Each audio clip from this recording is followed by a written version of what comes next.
Connaissez-vous les représentants de proximité?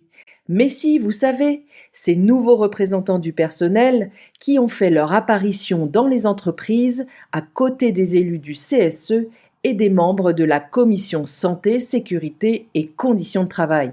C'est vrai qu'il n'y en a pas partout, car pour les mettre en place, il faut la signature d'un accord majoritaire entre l'employeur et les organisations syndicales.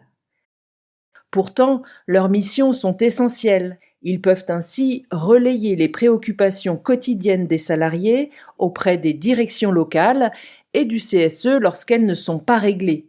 Veiller au respect des règles en matière de santé et de sécurité en participant aux enquêtes de terrain ou en préconisant des mesures pour améliorer les conditions de travail.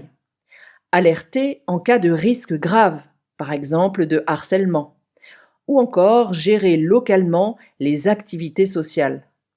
En fait, les prérogatives des représentants de proximité sont multiples et variables.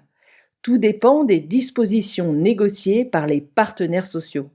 Même chose pour leur nombre et pour les moyens sur lesquels ils peuvent s'appuyer: heures de délégation, formation, outils de communication. Vous n'avez pas mis en place de représentants de proximité dans votre entreprise? Pas de panique, il n'est pas trop tard pour négocier un accord, même si votre CSE est déjà élu.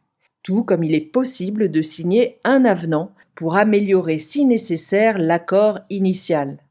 Ne vous en privez pas, car ces nouveaux partenaires sont précieux pour compléter et renforcer l'action du CSE et de la CSSCT, surtout si les élus ne sont pas assez nombreux pour couvrir tout le champ géographique de l'entreprise. Une fonction indispensable pour garantir à tous les salariés la présence à leur côté de représentants disponibles et dédiés à leur écoute.